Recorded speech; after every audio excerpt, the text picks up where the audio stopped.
ನಮ್ಮ ಆಗುಂಬೆ ಹೋಬಳಿ ಈ ಮಲೆನಾಡು ಭಾಗದಲ್ಲಿ ಈಗ ಪ್ರೆಸೆಂಟ್ ಒಂದೇ ಕಾಯಿಲೆ ಎಲೆ ಚುಕ್ಕಿ ಮಾತ್ರ, ಮತ್ತೇನೂ ತೊಂದರೆ ಇಲ್ಲ. ಇದು ಯಾವುದೇ ಥರದ ಟ್ರೀಟ್ಮೆಂಟ್ ಅಲ್ಲ, ಇದು ಸಪ್ಲಿಮೆಂಟ್ರಿ. ಎಲ್ಲವೂ ಲಿಕ್ವಿಡ್ ಫಾರ್ಮಲ್ಲೇ ಕೊಟ್ಟಿರೋದು. ಎಲ್ಲವೂ 200 ಲೀಟರ್ ಡ್ರಮ್ಸ್ಗೆ ಕೊಟ್ಟಿದ್ದಾರೆ ಒಂದು ಸಲ ಯೂಸ್ ಮಾಡೋಂಗೆ. ಆ 45 ದಿನಕ್ಕೆ ನಿಜವಾಗಿಯೂ ನಾನು ಪ್ರಾಮಾಣಿಕ ಹೇಳ್ತೀನಿ, ನಾನು 45 ದಿನಕ್ಕೆ ಚೇಂಜಸ್ ಕಂಡಿದೆ. ಇವತ್ತು ನಿನ್ನೇನು ಕೀರ್ತಿಯವರಿಗೆ ಫೋನ್ ಮಾಡಿದಾಗ ಹೇಳಿದೆ, ನಾನು ಇವತ್ತು ರಾತ್ರಿ ಎಲ್ಲರೂ ಒಂದು ಸ್ವಲ್ಪ ನಿದ್ರೆ ಹೊಡಿತಿದ್ದೀನಿ ಅಂತ ಹೇಳಿದ್ರೆ ಅಡಿಕೆ ಬೇಸಾಯ ಟೈಮೇ ಕಾರಣ. ನಾಳೆ ಎಲ್ಲರೂ ತಪ್ಪಾದ್ರೆ ಕೀರ್ತಿನ ಹಿಡಿದು ಕೇಳಂಗಿರ್ಬೇಕು ನಾನು. ಏನಣ್ಣ ಹೋಯ್ತು ತೋಟ ನಮ್ದು ಎಲೆ ಚುಕ್ಕಿಲಿ ಮುಗ್ದೆ ಹೋಯ್ತು ಕತೆ ಮಲೆನಾಡಿಂದು ಅಂತೇಳಿ ಕೂಡ ಯೋಚನೆ ಮಾಡಿದ್ವಿ. ಹಾಕಿದ್ದೀವಿ. ಈಗ ಒಂದು 70 ರೂಪಾಯಿ ಖರ್ಚು ಬಂದಿದೆ ಪರ್ ಪ್ಲಾಂಟು. ನಮ್ಮ ತೋಟನೆಲ್ಲ ಸುತ್ತಾಡಿ ಆ ಬೇಸಾಯದ ಬಗ್ಗೆ, ಕ್ರಮದ ಬಗ್ಗೆ ನಾವೆಲ್ಲಿ ತಪ್ಪು ಮಾಡ್ತಿದ್ವಿ ಅದೊಂದಿಷ್ಟು ಗಮನ ಹರಿಸಿದ್ರು. ಬಟ್ 45 ದಿನ ಆದಮೇಲೆ ನಮಗೆ ಆ ತೋಟದಲ್ಲಿ ಒಂದು ಸ್ವಲ್ಪ ಗ್ರೀನರಿ ಜಾಸ್ತಿ ಕಾಣ್ತು, ಹಳದಿಗಳ ಬಣ್ಣಗಳು ಹೋಗಿ. ಈ ಹಂತಕ್ಕೆ ತೋಟ ನಿಂತಿದೆ, ಆ ಗೊಬ್ಬರ ಕಾರಣ ಅಂತ ನಾನು. ಯಾಕೆಂದ್ರೆ ಅದ್ರ ಮೇಲೆ ಏನೇನೂ ಕೊಡಲಿಲ್ಲ, ತೋಟಕ್ಕೆ ಯಾವುದೇ ಸ್ಪ್ರೇಗಳನ್ನೂ ಮಾಡಿಲ್ಲ ನಾವು.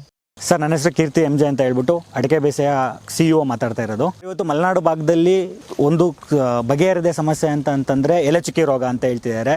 ಆದರೆ ನಾವು ಎಲೆ ಚುಕ್ಕಿ ರೋಗದ ಮೇಲೆ ವರ್ಕ್ ಮಾಡಿ ಎಲೆ ಚುಕ್ಕಿ ರೋಗದ ಬಗ್ಗೆ ನಿಯಂತ್ರಣ ಪಡೆದಿದ್ದೀವಿ. ಅದ್ರ ಬಗ್ಗೆ ಮಾತಾಡೋಕ್ಕೆ ನಮ್ಮ ರೈತರಿದ್ದಾರೆ, ಅವ್ರ ತೋಟಕ್ಕೆ ಬಂದಿದ್ದೀವಿ. ಅವ್ರ ಮುಖಾಂತರನೇ ಅವ್ರೇನು ಹೇಳ್ತಾರೆ ಕೇಳುವ ಬನ್ನಿ. ನಾನು ಮೂಲತಃ ಇಲ್ಲೇ ಹುಟ್ಟು ಇಲ್ಲೇ ಬೆಳೆದವನು. ಇಲ್ಲಿ ಮಲೆನಾಡಲ್ಲೇ ನನಗೆ ಇಲ್ಲಿ ನನ್ನ 3 ತಲೆಮಾರುಗಳು ಸಹ ಇಲ್ಲೇ ಕಳೆದಿದ್ದಾರೆ. ನನ್ನ ಅಜ್ಜಂದಿರಲ್ಲ ಸಹ. ನಾವು ಸಾಂಪ್ರದಾಯಿಕ ಅಡಿಕೆ ಬೆಳೆಗಾರು, ಕೃಷಿಕರು ನಾವು. ಆದರೆ ನಮಗೆ 2000 ಇಸ್ವಿ ತನಕ ಏನು ಕೊರೋನಾ ಬಂತು, ಅದಕ್ಕಿಂತ ಮೊದಲು ನಮಗೆ ಏನು ನಮ್ಮದು ಅಡಿಕೆ ಸ್ಪ್ರೇ ಮಾಡೋದು, ಸಾಂಪ್ರದಾಯಿಕ ಬೇಸಾಯ ಮಾಡೋದು ಬಿಟ್ಟರೆ ಬೇರೆ ಏನೂ ಗೊತ್ತಿಲ್ಲ. ಒಂದಿಷ್ಟು ಅಡಿಕೆ ಬೆಳ್ಕೊತಿದ್ವಿ. ಒಂದು ವರ್ಷ ಕೊಳೆ ರೋಗದ ಒಂದಿಷ್ಟು ಹೊಡೆತ ಕೊಡ್ತಿದ್ದು ಬಿಟ್ಟರೆ ನಾವು ಅದಕ್ಕೆ ಬೇಕಾದ ಪ್ರಿಕಾಷನ್ ತಗೊಂಡು ನಮ್ಮ ಬದುಕನ್ನು ಮಾಡ್ಕೊಳ್ತಾ ಅದ್ರ ಪಾಡಿಗೆ ನಡ್ಕೊಂಡು ಹೋಗ್ತಿದ್ವಿ. ನಮಗೆ 2000 ಎಲೆ ಚುಕ್ಕೆ ರೋಗ ಬಂತು. ನಮ್ಗೆ ಅದು ಅಷ್ಟು ಅನುಭವಕ್ಕೆ ಬರಲಿಲ್ಲ. ಅದು 2020 ಆದರೆ ಅದು 2021 ಆಯಿತು, 22 ಆಯಿತು. ಸ್ವಲ್ಪನೇ ಅಡಿಕೆ ಕಮ್ಮಿ ಆಗ್ತಾ 10% ಆಯಿತು, 20% ಕಮ್ಮಿ ಆಯಿತು. ನಮಗೆ 23ರಲ್ಲೆಲ್ಲ 40ರಿಂದ 50 ಭಾಗ ಅಡಿಕೆ ಕಳೆವಾಯಿತು. ಕೆಲವಷ್ಟು 10% ಸಹ ತೋಟದಲ್ಲಿ ಅಡಿಕೆಗಳನ್ನೇ ಉಳ್ಕೊಳ್ಳದಿದ್ದಂಥ ಮಟ್ಟಕ್ಕೆ ಕಳ್ಕೊಂಡ್ರು. ಅವಾಗ ನಮಗೆ ಸ್ವಲ್ಪ ಟೆನ್ಷನ್ ಆಯಿತು. ನಾವು ತೋಟಗಾರಿಕೆ ಇಲಾಖೆಯನ್ನೆಲ್ಲ ಸಂಪರ್ಸಿದ್ರೆ ಅವ್ರು ಎಕ್ಸಾಕಾಲಜಲ್ ಹೊಡೀರಿ ಅಂದರು. ಎಕ್ಸಾಕಾಲಜಲ್ ಹೊಡೆದ್ವಿ, ಟ್ರಿಬಿಕಾಝೋನಲ್ಲಿ ಹೊಡೆದ್ವಿ, ಡ್ರೋನಲ್ಲಿ ಸ್ಪ್ರೇ ಮಾಡಿದ್ವಿ, ಕೈಯಲ್ಲೂ 5-5 ಸಲ ವರ್ಷಕ್ಕೆ ಸ್ಪ್ರೇನೂ ಮಾಡಿದ್ವಿ. ಇವರೇ ನಮಗೆ ಸ್ಪ್ರೇ ಮಾಡ್ತಕ್ಕಂಥವ್ರು. ಅವಾಗ ದೋಟಿಯಲ್ಲಿ ಇಂಟ್ರೊಡ್ಯೂಸ್ ಮಾಡ್ಕೊಂಡು ದೋಟಿ ತಗೊಂಡು ಇಂಟ್ರೊಡ್ಯೂಸ್ ಮಾಡಿದ್ರೆ ಮರ ಹತ್ತು ಹೊಡೆಯೋಕ್ಕಾಗೋದಿಲ್ಲ ಬೇಸಿಗೆಯಲ್ಲ ಅಂತ. ಅದೆಲ್ಲವೂ ನಮಗೆ ತಾತ್ಕಾಲಿಕ ಉಪಶಮನ ಕೊಡ್ತು ಬಿಟ್ಟರೆ ಯಾವುದೇ ಥರದ ನಮಗೆ ಪರ್ಮನೆಂಟ್ ಸೊಲ್ಯೂಷನನ್ನು ಎಲ್ಲೂ ತೋರಿಸ್ಲಿಲ್ಲ. ಆದರೆ ನಮ್ಗೆ 2024ರಲ್ಲಿ ನನ್ನ ತೋಟ ಹೋಯಿತು ಅನ್ನೋದು. ಬಟ್ 24ರ ಮತ್ತೆ ರಿಕವರಿ ಆಯಿತು, ಉತ್ತಮ ಕ್ರಾಪನ್ನೇ ಕೊಡ್ತು 2024. ಆದರೆ ಅದು ಏನು ನಮಗೆ ಜೂನ್ ಮುಗಿದು ಜುಲೈ ಸೆಪ್ಟೆಂಬರ್ದು ಅಂದಾಗ ಉತ್ತಮ ಕ್ರಾಪೇನೋ ಉಳಿಸ್ಕೊಂಡ್ವಿ. ನಾವು ಏನೋ ಉಳಿಸ್ಕೊಂಡು ತೋಟ ಮತ್ತು ಶಿಥಿಲ ವ್ಯವಸ್ಥೆಗೆ ಹೋಗಿ ಸ್ಟಾರ್ಟ್ ಆಯಿತು. ಈಗ ಇನ್ನೇನು ನಿಂತಿದ್ದೀನಿ ನಾನು ಈ ತೋಟ ಅಲ್ಲ, ಗರಿಗಳು 1-2 ಹಂತಕ್ಕೆ ಬಂದಿತ್ತು. ಇಲ್ಲಪ್ಪ ನಮ್ದು ಇದು ಮುಗೀತು, ಇನ್ನೇನು ಮಾಡ್ಕೊಳಕ್ಕಾಗಲ್ಲ, ಇದು ಕೊನೆ ಹಂತದ ಏನು ದೀಪ ಭತ್ತತೆಗೆ ಜೋರಾಗಿ ಉರಿಯಲ್ಲ, ಆ ಥರ ಉತ್ತಮ ಫಸಲು ಕೊಟ್ಟು ತೋಟ ಹೋಗುತ್ತೇನೋ ಅಂತಲೂ ಯೋಚನೆ ಮಾಡಿದ್ವಿ ನಾವೆಲ್ಲ. ಅದರಲ್ಲಿ ನಾನೀಗ ನಮ್ಮ ಕೀರ್ತಿ ಸೌರದ ಏನು ಅಡಿಕೆ ಬೇಸಾಯ ಅಂತ ಹೇಳ್ತಾರೆ, ಆ ಗೊಬ್ಬರಗಳನ್ನ ಅವರು ನನಗೆ ಜನವರಿಲಿ ನಮ್ಮ ಮಿತ್ರರು ನನಗೆ ಇಂಟ್ರೊಡ್ಯೂಸ್ ಮಾಡ್ತಾರೆ ತಿರ್ತಳಿಯಿಂದ. ನೋಡಿ ಒಬ್ಬರು ಈ ಥರ ನಾವು ಸೈಂಟಿಸ್ಟ್ ಮಂಜುನಾಥ್ ಅವ್ರನ್ನ ಮತ್ತು ಕೀರ್ತಿಯವ್ರನ್ನ ನಿಮ್ಮೂರಿಗೆ ಮನೆ ಬರ್ತಾರೆ, ನೀವು ಹಿಂಗೆ ತುಂಬ ಬೇಜಾರಲ್ಲಿದ್ದೀರಿ, ಅಡಿಕೆ ತೋಟ ಎಲ್ಲ ಹಾಳಾಗಿದೆ ಅಂತೇಳಿ ಅವ್ರು ಏನಾರು ಬಂದು ಮಾತಾಡ್ತಾರೆ, ನೀವು ಒಂಚೂರು ಧೈರ್ಯ ಮಾಡಿ ಅಂತ. ನಾನು ತುಂಬ ಬೇಜಾರಲ್ಲಿದ್ದಾಗ ಅವ್ರು ಇಬ್ಬರು ಕಳಿಸ್ತಾರೆ, ಪ್ರದೀಪ್ ಅವರು. ಇವರಿಬ್ಬರು ಬಂದರು ನನ್ನ ಹತ್ರ. ಯಾವತ್ತೂ ಗೊಬ್ಬರ ಮಾಡಿ ಅಂತೆಲ್ಲ ನನ್ನ ತೋಟನೆಲ್ಲ ನೋಡಿದ್ರು. ಆಮೇಲೆ ನನಗೆ ಅವಾಗ ಒಂದಿಷ್ಟು ನನ್ನ ಜೊತೆಗೆ ನನ್ನ ರೈತ ಮಿತ್ರರು ಒಂದು 8-10 ಜನ ಇದ್ದರು ಊರಿನವರು. ಅವ್ರ ಜೊತೆಗೆ ಬೆಳಗ್ಗೆ 11 ಗಂಟೆ ಬಂದವರು, ಮಧ್ಯಾಹ್ನ 3 ಗಂಟೆ ತನಕ ಊಟನೂ ಇಲ್ಲದೆ ನಮ್ಮ ತೋಟನೆಲ್ಲ ಸುತ್ತಾಡಿ ತುಂಬ ನಮಗೆ ಆ ಬೇಸಾಯದ ಬಗ್ಗೆ, ಕ್ರಮದ ಬಗ್ಗೆ, ನಾವೆಲ್ಲಿ ತಪ್ಪು ಮಾಡ್ತಿದ್ವಿ ಅದೊಂದಿಷ್ಟು ಗಮನ ಹರಿಸಿದ್ರು. ಆಮೇಲೆ ಅವ್ರ ಪ್ರಾಡಕ್ಟ್ ಬಗ್ಗೆನೂ ನಮ್ಗೆ ಇಂಟ್ರೊಡ್ಯೂಸ್ ಮಾಡಿದ್ರು. ಅವತ್ತು ನಾನು ಏನು ಹೇಳಿದೆ ಅಂದರೆ, ಸರ್ ನಾವೀಗಾಗಲೇ ನೊಂದಿದ್ದೀವಿ, ನಿಮ್ಮ ಪ್ರಾಡಕ್ಟ್ ತಗೊಳ್ಳೋದಿದ್ರಲ್ಲಿಲ್ಲ. ನಾನು ನಮ್ಮ ರೈತರ ಮಿತ್ರ ಎಲ್ಲರಿಗೂ ನಾನು ತಗೊಳ್ಳೋಕ್ಕೂ ಹೇಳಲ್ಲ. ನಾನು ಮಾತ್ರ ಒಂದು 1400 ಪ್ಲಾಂಟ್ಗೆ ನಿಮ್ಮ ಗೊಬ್ಬರಗಳನ್ನ ತಗೊಳ್ತೀನಿ, ಆ ಒಂದು ಪ್ಲಾಟಿಗೆ ಮಾತ್ರ. ನಾನು ಅದನ್ನು ಎಲ್ಲವೂ ಸಾಧಕ ಬಾಧಕಗಳನ್ನ ನೋಡಿ ಚೆನ್ನಾಗಾದರೆ ನಾನು ನಿಮ್ಮ ಜೊತೆ ನಿಂತ್ಕೋತೀವಿ ಸರ್ ಅಂತ. ಇಲ್ಲ ಶಬಿ, ನೀವು 45 ದಿನದಲ್ಲೇ ರಿಸಲ್ಟ್ ಕೊಡ್ತೀನಿ ಅನ್ನೋ ಕಾನ್ಫಿಡೆನ್ಸ್ ಕೊಟ್ಟು ಮಂಜುನಾಥ್ ಮತ್ತು ಕೀರ್ತಿ ಹೋದ್ರು. ವಿತಿನ್ ವೀಕಿಗೆ ನನಗೆ ಗೊಬ್ಬರಗಳನ್ನು ಕಳಿಸಿದ್ರು. ಬಟ್ ಗೊಬ್ಬರ ಕಳಿಸಿದ ಮೇಲೆ ನಾವು ಅದನ್ನು ಅವ್ರು ಹೇಳಿದ ಪ್ರಕಾರನೇ ಎಲ್ಲ ಹಾಕಿದ್ವಿ. ಒಂದಿಷ್ಟು ಪ್ರಾಡಕ್ಟ್ಗಳನ್ನ ಕೊಟ್ಟಿದ್ರು, ಬೇರೆ ಬೇರೆ 4 ದಿನ ಬಿಡದೆ ಹಾಕಕ್ಕೆ ಕೇಳಿದರು ಲಿಕ್ವಿಡ್ಗಳನ್ನ. ಅವ್ರು ಯಾವುದೇ ಥರ ಗ್ರಾನ್ಯಲ್ಸ್ ಕೊಟ್ಟಿಲ್ಲ, ಎಲ್ಲವೂ ಲಿಕ್ವಿಡ್ಗಳನ್ನೇ ಕೊಟ್ಟಿದ್ರು. ಲಿಕ್ವಿಡ್ ಮತ್ತು ಗ್ರಾನ್ಯಲ್ಸ್ ಎಲ್ಲವೂ ಡ್ರಮ್ಮಿಗೆ ಲಿಕ್ವಿಡ್ ಹಾಕಿ ಕೊಟ್ಟಿರೋದು. ನನ್ನ ಜೊತೆಗಿಂತ ವೆಂಕಟೇಶ್ ಅವರು ಇವರೆಲ್ಲ ಸೇರ್ಕೊಂಡು ನಾವು ಹಾಕಿದ್ವಿ ಒಂದು 5-4 ದಿನ ಬಿಡದೆ. ಬಟ್ 45 ದಿನ ಆದಮೇಲೆ ನಮಗೆ ಆ ತೋಟದಲ್ಲಿ ಒಂದು ಸ್ವಲ್ಪ ಗ್ರೀನರಿ ಜಾಸ್ತಿ ಕಾಣ್ತು, ಹಳದಿಗಳ ಬಣ್ಣಗಳು ಹೋಗಿ. ಮತ್ತು ಇನ್ನೇನೋ ಒಂದು ಮೈಕ್ರೋನ್ಯೂಟ್ರೆಂಟ್ ಕೊಡೋಕೆ ಕೇಳಿದ ಹೊಟ್ಟಿದ್ರು, ಅದನ್ನು ಕೊಟ್ವಿ ಅವ್ರು ಹೇಳ್ದಂಗೆ. ಮತ್ತು ಅವರು ಮೇ ಎಂಡಿಗೆ ಮತ್ತೆ ಬಂದರು ಮಂಜುನಾಥ್ ಅವರು. ಇವರು ನನ್ನ ತೋಟ ಏನು ಶಿಥಿಲ ವ್ಯವಸ್ಥೆಯಲ್ಲಿ ಇರ್ತಕ್ಕಂಥದ್ದು. ಈಗ ಅಂದರೆ ತೋಟಕ್ಕೆ ಬಂದರೆ ನನ್ನ ಕ್ರಾಪ್ ಇಲ್ಲ, ಆದರೆ ತೋಟ ಎಲ್ಲ ಜೀವಂತವಿರೋದನ್ನು ನೋಡೋ ಹಂತಕ್ಕೆ ಬಂದು ನಿಂತ್ಕೊಳ್ತು. ಯಾವುದು ಇವಾಗ ತೋಟ. ಇವಾಗ ಅದೇ ತೋಟದಲ್ಲಿ ನಾನು ಇರೋದು. ಅವತ್ತಿನ ಫೋಟೋಗಳು ನನ್ನ ಹತ್ರ ಇಲ್ಲದೆ ಇದ್ದರು ನಾನು ಕಾನ್ಫಿಡೆನ್ಸ್ ಆಗಿ ಹೇಳ್ಬಲ್ಲೆ ಈ ಹಂತಕ್ಕೆ ತೋಟ ನಿಂತಿದೆ ಆ ಗೊಬ್ಬರ ಕಾರಣ ಅಂತ. ನಾನು ಯಾಕೆಂದ್ರೆ ಅದ್ರ ಮೇಲೆ ಏನೇನೂ ಕೊಡಲಿಲ್ಲ, ತೋಟಕ್ಕೆ ಯಾವುದೇ ಸ್ಪ್ರೇಗಳನ್ನೂ ಮಾಡಿಲ್ಲ ನಾವು. ಈಗ ನಮ್ಮಲ್ಲಿ ರೋಗ ಬದ್ಧತೆಗೋದು ಏನೇನು ಆಯಿತು ಅನ್ನೋದ್ರ ಬಗ್ಗೆ ರೋಹಿತ್ ತಗಡೆ ಜಾಸ್ತಿ ಮಾತಾಡ್ತಾರೆ, ಕೇಳಿ ನೋಡಿ. ಇದು ನನ್ನ ತೋಟಕ್ಕೆ ಮೇನ್ ಆಗಿ ಏನು ರೋಗಗಳು ಬರುತ್ತೆ ಸರ್? ಹಂಗಾರೆ ಮೇನ್ ಬರ್ತಕ್ಕಂಥದ್ದು ಮಳೆಗಾಲದಲ್ಲಿ ಬರ್ತಕ್ಕಂಥದ್ದು ಕೊಳೆ ರೋಗ ಮಾತ್ರ ಇತ್ತು. ಹಿಂದಿನಿಂದ ಬಂದಿರೋದು ಕೊಳೆ ರೋಗ ಒಂದೇ ಪ್ರಾಬ್ಲಮ್ ಬಿಟ್ಟರೆ ಬೇರೆ ಇಲ್ಲ. ಅದಕ್ಕೆ ನಾವು ಬೋಡೋ ಸ್ಪ್ರೇ ಮಾಡ್ತಿದ್ವಿ, ಅಲ್ಲಿಗೆ ಏನೋ ಸಮಸ್ಯೆ ಆಗ್ತಿರ್ಲಿಲ್ಲ, ಉಳಿಸ್ಕೊಂತಿದ್ವಿ ಅಡಿಕೆನ. ಇತ್ತೀಚಿನ ದಿನಗಳಲ್ಲಿ ಏನು ಎಲೆ ಚುಕ್ಕಿ ಅಂತಕ್ಕಂಥದ್ದು ಒಂದು ಬಂತು, ಅವತ್ತಿಂದ ಫಸ್ಟ್ ಸ್ಟಾರ್ಟಿಂಗ್ ಚೂರುಪಾರ ಬಂದಾಗ ನಾವು ಇಲ್ಲಿ ಮಲೆನಾಡಿನ ಜನರು ತಲೆ ಕೆಡ್ಸ್ಕೊಂಡ್ಲಿಲ್ಲ. ಕೆಲವು ಒಂದೆರಡು ತೋಟಗಳಿಗೆ CVR ಆಗಿತ್ತು. ಇಲ್ಲಿ ಈ ಶಿವಪ್ಪಗೌಡರು ಅಂತ ಹೇಳಿ ಒಬ್ರು ಇದ್ದಾರೆ, ಅವ್ರ ತೋಟದಲ್ಲಿ ಸ್ವಲ್ಪ CVR ಆಗಿತ್ತು. ನಾವು ಏನೇನೋ ಬೇರೆ ಬೇರೆ ಕಾರಣ ಇರ್ಬೋದು ಅಂತ ತಿಳ್ಕೊಂಡಿದ್ವಿ. ಅಡಿಕೆ 0 ಆಗಿತ್ತು ಒಂದು 3 ವರ್ಷದ ಕೆಳಗಡೆ. ಅಷ್ಟು ನೀಟಾಗಿ ಅಡಿಕೆ ಫಸಲು ಬಂದು ಪೂರ ಬಿದ್ದೋಗಿ ಏನೂ ಇಲ್ಲ, ಮರ ಕೂಡ ಫುಲ್ ಹೆಡ್ಲು ಹೋಗಿ ತೋಟನೇ ಹೋಯ್ತು ಅನ್ನುವ ರೇಂಜಿಗೆ ಬಂದಿತ್ತು. ಆಮೇಲೆ ಹಾಗೆ ಸ್ವಲ್ಪ ಸ್ವಲ್ಪ ಚೇತರಿಸ್ಕೊಂತ ಇತ್ತು. ಮತ್ತೆ 2 ವರ್ಷ ಸಾಮಾನ್ಯ ಪರವಾಗಿರಲಿಲ್ಲ. ಕಳೆದ ವರ್ಷ ತುಂಬ ಹೊಡೆತ ಕೊಡ್ತು, ಫಸಲಿನ ಮೇಲೆ ಹೊಡೆತ ಕೊಡ್ತು. ಬರೋದಕ್ಕೆ ಬಂತು ಅಡಿಕೆ, ಆ ನಂತರದಲ್ಲಿ ಉಳಿಸ್ಕೊಳಕ್ಕಾಗಲಿಲ್ಲ. ಅಡಿಕೆ ಒಡೆದು ಸಿಗಳಾಗಿ ಬಿದ್ದೋಯ್ತು ಕೆಳಗಡೆ. ಹಂಗಿದ್ದೆಲ್ಲ ಸಮಸ್ಯೆ ನೋಡಿ 80% ಕ್ರಾಪು ಡ್ರಾಪ್ ಆಗಿಯೇ ಹೋಯ್ತು. ಬೋಡೋ ಸ್ಪ್ರೇ ಮಾಡಿದ್ವಿ, 2 ರೌಂಡ್ ಮಾಡಿದ್ವಿ. ಬೋಡೋಯಿಂದ ಏನು ಯೂಸ್ ಆಗಲಿಲ್ಲ. ಕೊಳೆ ರೋಗ ಒಂದು ಕಂಟ್ರೋಲ್ ಮಾಡ್ಲಿಕ್ಕೆ ಆಯ್ತಾ ವಿನಃ ಎಲೆ ಚುಕ್ಕಿಗೆ ಯಾವುದೇ ರೀತಿ. ಈ ಅಡಿಕೆ ತೋಟಕ್ಕೆ ಎಲೆ ಚುಕ್ಕಿ ರೋಗ ಅನ್ನೋದು ಮೇನ್ ಸರ್. ಈಗ ಮೇನ್ ಪ್ರಾಬ್ಲಮ್ ಇರೋದೆ ನಮ್ಮ ಆಗುಂಬೆ ಹೋಬಳಿ ಈ ಮಲೆನಾಡು ಭಾಗದಲ್ಲಿ ಈಗ ಪ್ರೆಸೆಂಟ್ ಒಂದೇ ಕಾಯಿಲೆ ಎಲೆ ಚುಕ್ಕಿ ಮಾತ್ರ, ಮತ್ತೇನೂ ತೊಂದರೆ ಇಲ್ಲ. ಅಲ್ಲ ಅದೇ ನಮಗೆ ಮಳೆಗಾಲದಲ್ಲಿ ಜಾಸ್ತಿ. ಮಳೆಗಾಲದಲ್ಲಿ ಈಗ ಫಸ್ಟ್ ಏನು ಸಮಸ್ಯೆ ಕೊಟ್ಟಿರಲ್ಲ. ಬೇಸಿಗೆಯಲ್ಲಿ ತುಂಬಾ ಚೆನ್ನಾಗಿರುತ್ತೆ ಅಡಿಕೆ ತೋಟ, ಹಸಿರಾಗೇ ಇರುತ್ತೆ. ಮಳೆ ಸ್ಟಾರ್ಟ್ ಆಯ್ತು, ಜೂನಿಂದ ಸ್ಟಾರ್ಟ್ ಆಯ್ತು ಅಂದ್ರೆ ಏನು 4 ತಿಂಗಳು ಮಳೆ ಬರುತ್ತೆ. ಆ 4ನೇ ತಿಂಗಳು ಮುಗಿಯುವಾಗ ಮೇಲ್ಗಡೆ 1 ಸುಳಿ ಅಥವಾ 2 ಮಾತ್ರ ಹಸಿರು ಇರುತ್ತೆ, ಬಿಟ್ರೆ ಮತ್ತೆ ಪೂರಾ ಎಲೆ ಚುಕ್ಕಿ ರೋಗ ಬಂದು ಕೆಂಪಾಗಿ ಎಲ್ಲ ಬಿದ್ದೋಗುತ್ತೆ. ಫಸಲಿನ ಮೇಲೂ ಕೂಡ ಹೊರತ ಆಗುತ್ತೆ. ಇದು ಈಗ 4 ವರ್ಷದಿಂದ ಫುಲ್ ಮರನೂ ಸತ್ತಿದ್ದು ಉಂಟು. ಎಲೆ ಚುಕ್ಕಿ ಸಿವಿಯರ್ ಆಗಿ ಮರ ಕೂಡ ಸತ್ತೋಗಿರೋ ನಿದರ್ಶನಗಳು ಇಲ್ಲಿದ್ದಾವೆ. ಹಂಗಾರೆ ಎಲೆ ಚುಕ್ಕಿ ರೋಗ ಬಂದ್ರೆ ನೆಗ್ಲಿಜೆನ್ಸಿ ಮಾಡೋ ಹಾಗೆ ಇಲ್ಲ. ಅವರು ತುಂಡೆ ರೋಗದವರು ಆದ್ರೂ ಏನು ಶೃಂಗೇರಿ ಕೊಪ್ಪ ತುಂಡೆ ರೋಗ ಬಂದವರಿಗೆ ಅಡಿಕೆ ಫಸಲಿನ ಮೇಲೆ ಹೊಡ್ತಾ ಕೊಡ್ತಾ ಒಂದು 10 ವರ್ಷ 15 ವರ್ಷನಾದ್ರೂ ಟೈಮ್ ಕೊಡುತ್ತೆ. ಇದು ಆ ತರ ಅಲ್ಲಲ್ಲ, 4 ತಿಂಗಳಿಗೆ ನಮ್ಮನ್ನು 0 ತಂದು ನಿಲ್ಸ್ಬಿಡುತ್ತೆ ಫಸಲನ್ನ. ಆ ತರ ಪರಿಸ್ಥಿತಿ 2-3 ವರ್ಷ ಅದೇ ತರ ಹೊಡ್ತಾ ಆದ್ರೆ ಮರ ಸಣ್ಣ ಆಗಿ ಕಟ್ಟಾಗಿ ಬಿದ್ದೋಗುವಂತ ಚಾನ್ಸಸ್ ಕೂಡ ಇರುತ್ತೆ. ಫುಡ್ ಸಪ್ಲೈ ಆಗೋದೇ ಇಲ್ಲ ಮರಕ್ಕೆ. ಎಲೆ ಚುಕ್ಕಿ ರೋಗ ಬಂದ್ರೆ ಏನು ಔಷಧಿಗಳು ಕೊಡ್ತಿದ್ರಿ ನೀವು? ಸರ್ ನಾವು ಕೊಡೋದಕ್ಕೆ ಈಗ ನಮಗೆ ಶಬೀರಣ್ಣ ಅದ್ರ ಬಗ್ಗೆ ಚೆನ್ನಾಗಿ ತಿಳ್ಕೊಂಡವರು ನಮಗೂ ಒಂದಷ್ಟು ಔಷಧಿಗಳನ್ನ ಹೇಳಿದ್ರು. ಎಕ್ಸೋಕೊಲಜೋಲ್ ಹೊಡೀರಿ, ಅದರ ಪ್ರಭೇದಗಳನ್ನೇ 3-4 ಒಂದೊಂದು ತಿಂಗಳಿಗೆ ಒಂದೊಂದ್ಸರಿ ಆ ಸಂಸ್ಥೆಗಳದ್ದೆಲ್ಲ ಆ ಝೋನಲ್ ಏನು ಇದಿದೆ, ಆ ಝೋನಲ್ ಅಲ್ಲೇ ಹೊಡೆದಿದ್ದು ಈ ತರದ್ದೇ. ಆಮೇಲೆ ಸಾಫ್ ಹೊಡಿಯಕ್ಕೆ ಹೇಳಿದ್ರು. ಸರ್ಕಾರ ಕೂಡ ತೋಟಗಾರಿಕೆ ಇಲಾಖೆಯಿಂದ ಕೊಟ್ಟು ಫ್ರೀಯಾಗಿ 2 ಲೀಟರ್ ಕೊಟ್ಟಿದ್ರು. ಆಯ್ತು, ಆ ನಂತರ ಬೇರೆ ಹೆವಿ ಇದ್ದವರು ತಂದು ಹೊಡೆದು ಎಲ್ಲ ಮಾಡಿದ್ವಿ, ಅದು ಏನು ಯೂಸ್ ಆಗಲಿಲ್ಲ. 8 ಎಕರೆ ತೋಟ ಅಂತ ಹೇಳಿದ್ರಿ ಅಲ್ಲ, ಎಷ್ಟು ಮರಗಳು? ಈಗ ಇದರಲ್ಲಿ 4,500 ಪ್ಲಾಂಟ್ಸ್ ಇದೆ ಸರ್. ಇದರಲ್ಲಿ 4,000 ಪ್ಲಾಂಟ್ ಇದೆ. 4ರಿಂದ 4,500 9x9 ಹಾಕಿರೋದ್ರಿಂದ ಎಕರೆಗೆ ಒಂದು 500ರಿಂದ 540 ಗಿಡ, ಒಂದು ಸ್ವಲ್ಪ ಹೆಚ್ಚು ಕಡಿಮೆ 4,000ರಿಂದ 4,500ವರೆಗೆ ಈ ತೋಟದಲ್ಲಿ ಗಿಡ ಇದೆ. ಇದು ವರ್ಷದ ಬೆಳೆ ಅಲ್ವಾ ಸರ್? ಇದು ವಾರ್ಷಿಕ ಬೆಳೆ, ಯಾವುದೇ ರೀತಿ ಮಧ್ಯದಲ್ಲಿ ಏನು ಬರಲ್ಲ. ಈಗ ಮೆಣಸು ಹಾಕಿಯಾರೆ, ಮೆಣಸು ಕೂಡ ಅಡಿಕೆ ಮರ ಸತ್ತು ಹೋದ್ರು ಮೆಣಸು ಗಿಡ ಇದ್ರೂ ಮೆಣಸು ಸತ್ತೋಗುತ್ತೆ. ಇಂಥ ಪರಿಸ್ಥಿತಿ. ಓಕೆ, ಯಾವ ಟೈಮಲ್ಲಿ ಕೊಯ್ಲು ಬರುವಂಥದ್ದು ಸರ್? ಈಗ ನಮ್ಗೆ ಈಗ ನಾವು ನವೆಂಬರ್ನಿಂದ ಸ್ಟಾರ್ಟ್ ಆಗುತ್ತೆ, ಡಿಸೆಂಬರ್ ಫುಲ್ ಕೊಯ್ಲು ಜೋರು ಇರುತ್ತೆ. ಆ ಟೈಮಲ್ಲಿ ನಮ್ಗೆ ಎಲೆ ಚುಕ್ಕಿ ಹಬ್ಬ ಬಾಧ್ಯತೆಗಳು ಜಾಸ್ತಿ ಕಾಣಿಸ್ಕೊಳ್ಳುತ್ತೆ. ಹಾರಿಸ್ತಿದ್ದ ಟೈಮಲ್ಲಿ ಮಳೆಗಾಲ ಮುಗಿದ ತಕ್ಷಣ ಈಗ ಒಂದು ಲೆಕ್ಕಕ್ಕೆ ಉಂಟು. ಮಳೆಗಾಲ ಮುಗಿದು ಬಿಸಿಲು ಬಿತ್ತು ಅಂದ ತಕ್ಷಣ ಅದ್ರದ್ದು ವ್ಯತ್ಯಾಸಗಳು ಇಮಿಡಿಯೇಟ್ ಗೊತ್ತಾಗುತ್ತೆ. ಹೆಡ್ಲು ಫುಲ್ ಅರ್ಶನ ಆಗಿ ಫುಲ್ ತೋಟ ನೋಡಂಗೆ ಇಲ್ಲ. ಹಸಿರು ಸುಳಿ 1 ತಪ್ಪು 2 ಮಾತ್ರ ಇರುತ್ತೆ, ಮತ್ತೆಲ್ಲವೂ ಅರ್ಶನೇ ಆಗುತ್ತೆ. ಓಕೆ, ಎಲ್ಲಿ ಬರುವಂತದ್ದು? ಸುಳಿಲ್ ಬರುತ್ತಾ? ಇಲ್ಲ, ಬುಡದ ಹೆಡ್ಲಿಂದ ಕಂಟಿನ್ಯೂ ಆಗ್ತಾ ಇರುತ್ತೆ. ಬುಡದ ಹೆಡ್ಲಿಂದ ಬುಡದ ಎಲೆ ಏನ್ ಬರುತ್ತೆ, ಬುಡದ ಗರಿಯಿಂದ ಸ್ಟಾರ್ಟ್, ಅದರಿಂದ ನೆಕ್ಸ್ಟ್ ಅದಕ್ಕೆ, ಅದರಿಂದ ನೆಕ್ಸ್ಟ್ ಅದಕ್ಕೆ, ಆ ತರ ಬರ್ತಾನೆ ಇರುತ್ತೆ. ಒಂದು ಹೆಡ್ಲು ಸುಳಿ ಬಂದು ನನ್ನ ಅಂದಾಜು ಒಂದು 2-2.5 ತಿಂಗಳಿಗೆ ಅದಕ್ಕೆ ಅಟ್ಯಾಕ್ ಆಗುತ್ತೆ. 2.5ರಿಂದ 3 ತಿಂಗಳು. 3 ತಿಂಗಳಿಗೆ ಅದಕ್ಕೂ ಬಂತ ಆ ಸುಳಿ, ಹೊಸ ಫ್ರೆಶ್ ಸುಳಿ ಬಂದ ತಕ್ಷಣನೇ 3 ತಿಂಗಳಿಗೆ ಮತ್ತೆ ಅದಕ್ಕೆ ಎಲೆ ಚುಕ್ಕಿ ರೋಗ ಅಟ್ಯಾಕ್ ಆಗುತ್ತೆ. ಅದೇ ಹೇಳಿದ್ನಲ್ಲ, ನನ್ನ ತೋಟದಲ್ಲಿ ತುಂಬಾ ಸಿವಿಯರ್ ಆದಾಗ ನಾವು ತುಂಬಾ ಡಿಪ್ರೆಷನ್ ಹೋಗಿದೆ. ಅವಾಗ ನಾನು ತುಂಬ ಬೇಜಾರಲ್ಲಿದ್ದಾಗ ಪ್ರದೀಪ್ ಅವರು ತಲೆ ಕೆಡ್ಸ್ಕೊಬೇಡ ಶಬೀನ್, ನಾನು ನಿಮಗೆ ಒಬ್ಬರು ಕಳಿಸ್ತೀನಿ ಸೈಂಟಿಸ್ಟ್ನ ಅಂತೇಳಿ ಮಂಜಾತ್ ಸರ್ನ ಇವ್ರನ್ನ ಕಳಿಸಿದ್ರು. ಬಟ್ ನನಗೆ ಯಾವುದೇ ಥರದ ಪ್ರದೀಪ್ ಅವ್ರದಾಗ ನಿಮಗೆ ಸೈಂಟಿಸ್ಟ್ ಕಳಿಸ್ತೀನಿ ಅಂತ ಹೇಳ್ಬಿಟ್ರು. ಈ ಬೇಸಾಯದ ಬಗ್ಗೆ ಏನೋ ಗೊಬ್ಬರ ಕೊಡ್ತಾರೆ, ಇದ್ರ ಬಗ್ಗೆ ಹೇಳಿಲ್ಲ. ಹಾಗಾದ್ರೆ ಅವ್ರು ತುಂಬ ಜನ ಬಂದು ಹೋಗ್ತಿಲ್ಲ, ಬರೋದು ಬೇಡ, ಅವ್ರು ಬರೋದು ದಿನ ಸ್ವಲ್ಪ ಜನಗಳನ್ನ ರೈತರ ಮಿತ್ರರನ್ನು ಸೇರಿಸ್ಕೊಂಡಿರಿ ಅಂತ ಹೇಳಿದ್ರು. ನಾವು ಒಂದು 10-15 ರೈತ ಮಿತ್ರರು ಇದ್ವಿ ನಾವು. ನನ್ನ ತೋಟನೂ ನೋಡಿದ್ರು, ನಾನು ತುಂಬ ಕ್ರಿಟಿಕಲ್ ಕಂಡೀಷನಲ್ಲೂ ಇತ್ತು. ಇವ್ರು ಬರ್ತಾನೆ ಆಲ್ಮೋಸ್ಟ್ ನನ್ನ ತೋಟದ ಹೊಸ ಏನು ಹಿಂಗಾರಗಳು ಬರಬೇಕು ಎಲ್ಲವೂ ಬಂದು ಮುಗಿದೋಗಿತ್ತು. ಸ್ವಲ್ಪಗಳು ಮಾತ್ರ ಬರೋದಿತ್ತು 10%, ಮತ್ತಿನ್ನೆಲ್ಲವೂ ಬಂದೋಗಿತ್ತು.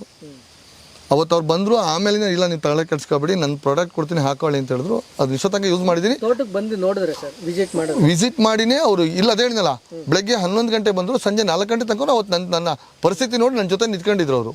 ನೀವು ಬೇಸಾಯ ಕ್ರಮಗಳು ನಿಮ್ಮ ಹಿಂದಿನಿಂದ ಏನು ಮಾಡ್ಕೋದು ಆ ಬೇಸಾಯ ಕ್ರಮಗಳನ್ನೇ ಮಾಡಿ, ಕೆಮಿಕಲಿಂದ ಆದಷ್ಟು ದೂರ ಇರಿ ಅಂತಲೂ ಹೇಳಿದ್ರು. ಏನು ನಾವು ಸಗಣಿ ಗೊಬ್ಬರ ಏನು ನಿಮ್ಮ ತಿಪ್ಪೆ ಗೊಬ್ಬರಗಳಿದ್ದಾವೆ ನಿಮ್ಮ ಮಲೆನಾಡಿದ್ದು ಅದನ್ನೇ ಯೂಸ್ ಮಾಡಿ ಅಂತ ಹೇಳಿದ್ರು. ಸೊಪ್ಪಾದರೆ ಮಲ್ಚಿಂಗ್ ಮಾಡೋದಾದ್ರೆ ಸೊಪ್ಪುಗಳನ್ನೂ ಹಾಕಕ್ಕೆ ಹೇಳಿದ್ರು. ಆಮೇಲೆ ಈಗ ತುಂಬ ಜನಕ್ಕೆ ಏನು ಕೊಡೋಕ್ಕಾಗೋದಿಲ್ಲ ಅದು. ಆಮೇಲೆ ಈಗಿರೋ ಏನು ನಮಗೆ ಏನು ರೋಗ ಬಂದಿದೆ ಅದಕ್ಕೆ ಬೇರಿಂದನೇ ನಾವು ಅದಕ್ಕೆ ಫುಡ್ಡನ್ನು ಸಪ್ಲೈ ಮಾಡಿ, ನೀವು ಮೇಲ್ಗಡೆ ಸ್ಪ್ರೇನ ಕಮ್ಮಿ ಮಾಡಿ ಅದಕ್ಕೆ ಏನು ಬೇಕಾಗಿರೋದು ಅದನ್ನು ಸಪ್ಲಿಮೆಂಟ್ ಮಾಡೋಣ ಅಂತ ಐಡಿಯಾ ಕೊಟ್ಟರು. ಮತ್ತು ಅದಕ್ಕೆ ನಾವು ಹೇಳಿದ್ವಿ, ಹೌದು ಸರ್ ನೀವು ಹೇಳಿದ್ರಿ ನಾವು ಹೆಂಗೆ ಕೊಡೋದು ಅಂತ. ಇಲ್ಲಪ್ಪ ನನ್ನ ಹತ್ರ ಒಂದಿಷ್ಟು ಪ್ರಾಡಕ್ಟ್ಗಳಿದ್ದಾವೆ, ನಾವು ಅದನ್ನು ನಿಮಗೆ ಕೊಡ್ತೀವಿ ಅಂತ ಹೇಳಿದ್ರು. ಸೊ ಅವರು ಅದ್ರ ಪ್ರಕಾರ ನಾವು ಡ್ರಮ್ಮಿಗೆ ಹಾಕ್ಕೊಂಡು, ಮತ್ತು ನಾನು ಬೇರೆ ರೈತರ ಮಿತ್ರರಿಗೆ ಹೇಳಿದೆ. ಅವ್ರು ಹೇಳಿದಾಗ ಎಲ್ಲ ರೈತರ ಮಿತ್ರರು ಅವತ್ತು ರೆಡಿ ಇದ್ದು ತಗೊಳಕ್ಕೆ.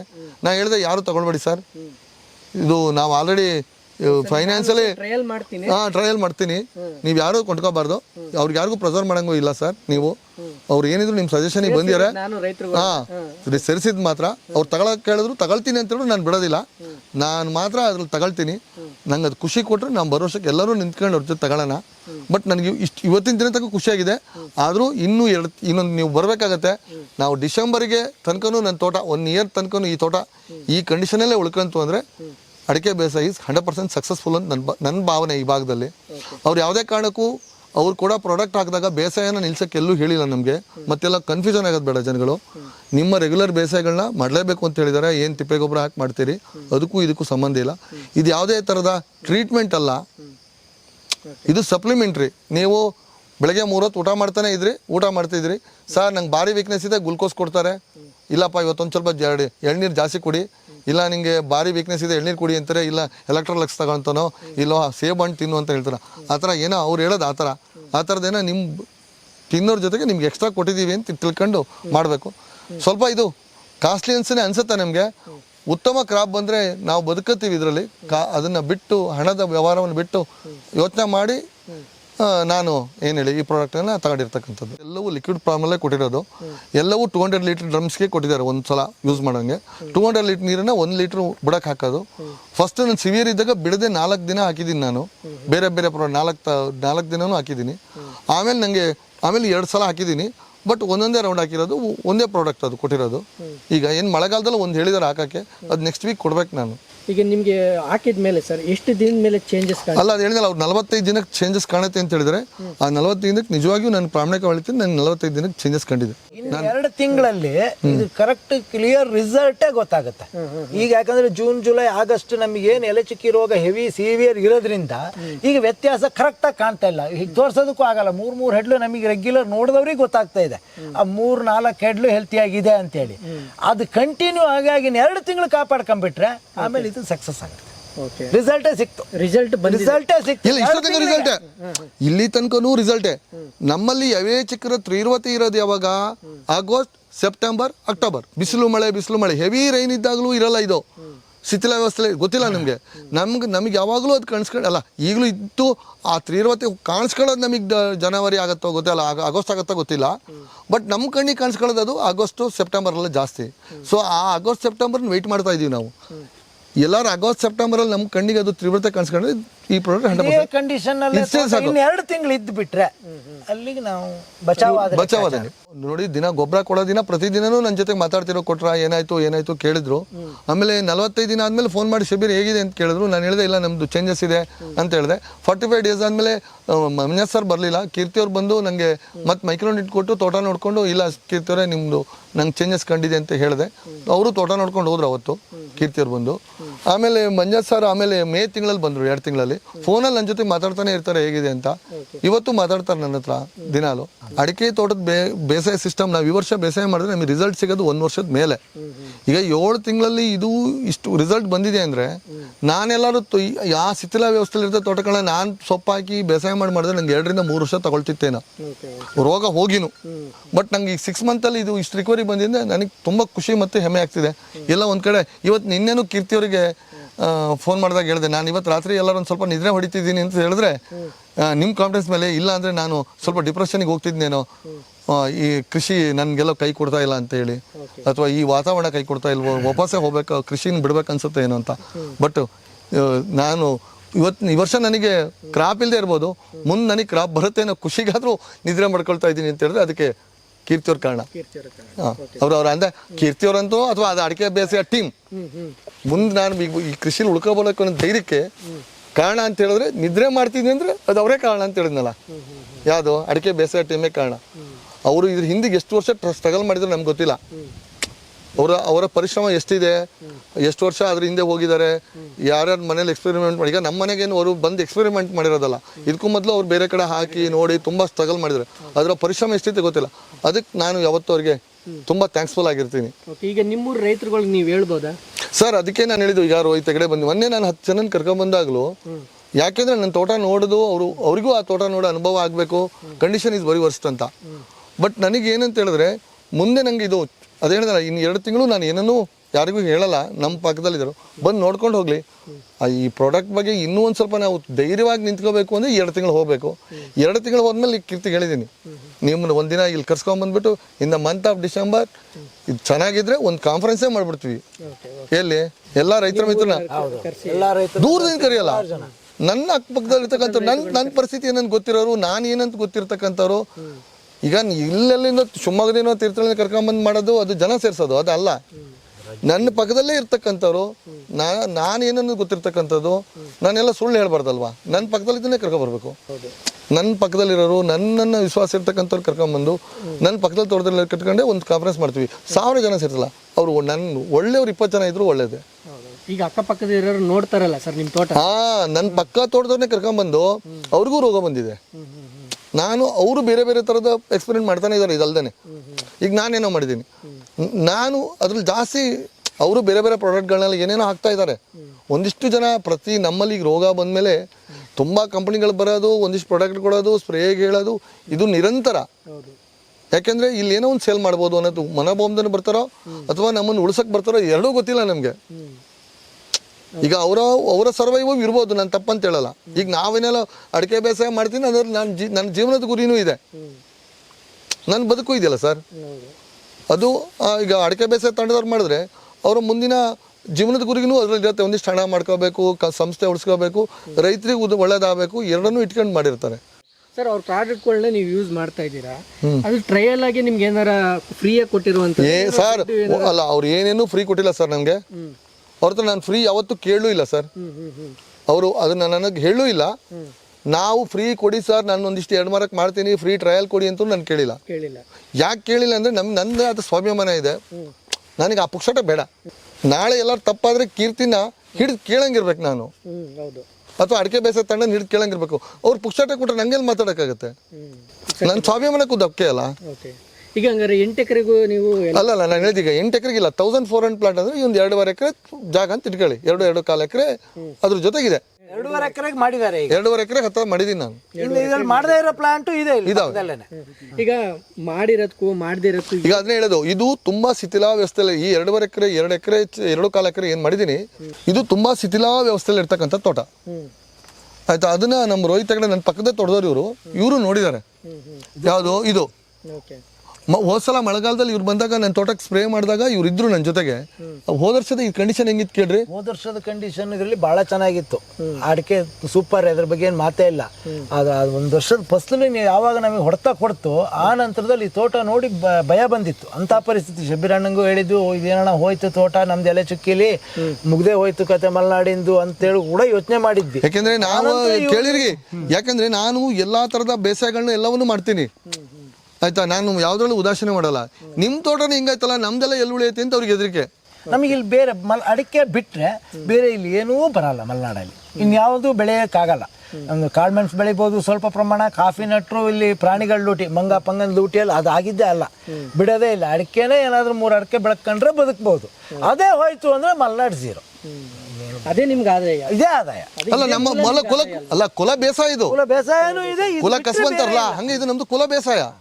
ತಲಾಂತರಗಳಿಂದ ನಾವು ಅಡಿಕೆನೇ ಮಾಡ್ಕೊಂಡ್ ಬಂದಿದ್ದು. ಇಲ್ಲಿ ಈ ಬ್ರೀಡನ್ನೇ ಯೂಸ್ ಮಾಡ್ತಿದ್ವಿ. ನಮ್ಗೆ ಇದಕ್ಕೆ ಕುಂತು ಬಂದ್ರೆ ನಾವು ಏನ್ ಮಾಡೋಣ? ನಮಗೆ ಬೇರೆ ಥರದ್ದು ಈ ಮಂಗಳನೋ ಇನ್ನೇನೋ ತಂದು ಹಾಕೋದು ಇಲ್ಲಿ ಸರ್ವೇ ಆಗೋದಿಲ್ಲ. ಆ ಗಿಡಗಳು ಸಹ ಅದೆಲ್ಲವೂ ಟ್ರಯಲ್ ಮಾಡಿ ನೋಡಿದೀವಿ. ಹೊಸ ತಳಿಗಳನ್ನು ಸಹ ಅಡಿಕೆಯ ಯಾವ ತಳಿಯೂ ಸಹ ಇಲ್ಲಿ ಕುತ್ಕೊಳ್ಳಲ್ಲ.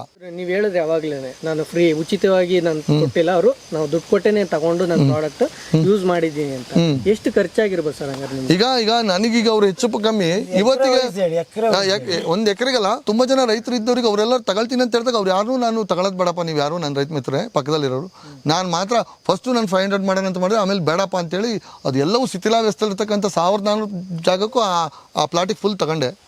ಹೆಚ್ಚು ಕಮ್ಮಿ ನನಗೆ ಒಂದು ಪರ್ ಮರಕ್ಕೆ ಅವತ್ತಿನ ರೇಟಲ್ಲಿ 70 ರೂಪಾಯಿ ಹತ್ರ ಬಿತ್ತು. ಇನ್ನೊಂದು ಇವತ್ತಿನವ್ರಿಗೆ ಖರ್ಚಾಗಿರೋದು ಸ್ಟಿಲ್ 3 ರೌಂಡ್ ಹಾಕಿದ್ದೀನಿ ಅಂತ ಹೇಳಿದ್ನಲ್ಲ, ಇದು ಸ್ಟಿಲ್ ಖರ್ಚಾಗಿರೋದು 3 ರಿಂದ 4 ಸಲ ಗೊಬ್ಬರ ಹಾಕಿರೋದು. 4 ಬಾರಿ ಕೆಲವು ಬಾರಿ ಒಂದು ಬಾರಿಗೆ 4 ಸಲ ಹಾಕಿದ್ದಿದೆ. ಆಮೇಲೆ ಕೆಲವು ಬಾರಿ ಒಂದು ಸಲಕ್ಕೆ 2 ಬಾರಿ ಹಾಕಿದ್ದಿದೆ. ಮೊನ್ನೆ ಒಂದೇ ಬಾರಿ ಮೂರನೇ ಇದರಲ್ಲಿ ಒಂದೇ ರೌಂಡ್ ಹಾಕಿದ್ದೀನಿ. ಆ ಥರ ಹಾಕಿದ್ದೀವಿ. ಈಗ ಒಂದು 70 ರೂಪಾಯಿ ಖರ್ಚು ಬಂದಿದೆ ಪರ್ ಪ್ಲ್ಯಾಂಟು. ಇನ್ನೊಂದು 30-40 ರೂಪಾಯಿ ಖರ್ಚು ಬರ್ಬೋದು ಅಂತ ಒಂದು ಅಂದಾಜಿದೆ. 100 ರಿಂದ 110 ಇನ್ನು ನನ್ನ ಶಿಥಿಲ ವ್ಯವಸ್ಥೆಯಿಂದ. ಬೇರೆಯವರಿಗೆ ಉತ್ತಮ ಇರೋ ತೋಟಕ್ಕೆಲ್ಲ ಸ್ವಲ್ಪ ಇದಕ್ಕಿಂತ ಒಳ್ಳೆ ಇರೋ ತೋಟಕ್ಕೆಲ್ಲ 100 ರೂಪಾಯಿಗೆ ಮುಗಿಬೋದೇನೋ. ಈಗ ಹೆಚ್ಚು ಕಮ್ಮಿ ನನಗೆ 1,02,000 ಹತ್ತತ್ರ ಖರ್ಚಾಗಿದೆ. ಈ ವರ್ಷ ಹಾಕ್ತೀವಿ, ಮರ ಚೆನ್ನಾಗಿ ಆಗಬೇಕು. ಮರ ಚೆನ್ನಾದ್ಮೇಲೆ ಹಿಂಗಾರ ಬರೋದು ಯಾವಾಗ ಅದ್ರದ್ದು? ಇನ್ನು ಡಿಸೆಂಬರ್. ನಾನು ಗೊಬ್ಬರ ಸ್ಟಾರ್ಟ್ ಮಾಡಿದ್ದು ಫೆಬ್ರವರಿಲಿ ನಾನು ಗೊಬ್ಬರ ಹಾಕಕ್ಕೆ ಸ್ಟಾರ್ಟ್ ಮಾಡಿದಾಗ ಹಿಂಗಾರಗಳಕ್ಕೆಲ್ಲ ಬಂದಾಗಿತ್ತು ಆಲ್ಮೋಸ್ಟ್. ಈಗ ಇದನ್ನ ಸಪ್ಲಿಮೆಂಟ್ ಆಗಿ ಅದು ಬರುತ್ತೆ. ಆ ಹಿಂಗಾರಕ್ಕೆ ಏನು ಹೋಗೋದಿಲ್ಲ ಅವ್ರು ಕೊಟ್ಟಿರೋದು. ಇದು ನನಗೆ ನಾಳೆ ಅದಕ್ಕೆ ಡಿಸೆಂಬರಲ್ಲಿ ಇದರಲ್ಲಿ ಎಷ್ಟು ಹಿಂಗಾರ ಬರುತ್ತೆ, ಎಷ್ಟು ನಿಲ್ಲತ್ತೆ ಎಲ್ಲವೂ ಗೊತ್ತಾಗುತ್ತೆ. ಈಗ ಮಳೆಗಳ ಸ್ಟ್ರಕ್ಚರು ಮತ್ತು ಮರಗಳ ಡಿಸೈನು ತುಂಬ ಉತ್ತಮ ಆಗಿದೆ. ಈ ಥರ ಮರಗಳಿದ್ರೆ ನಮಗೆ ಉತ್ತಮ ಫಸಲು ಬರುತ್ತೆ ಅನ್ನೋ ಒಂದು ನಿರೀಕ್ಷೆ ನಮಗೆ.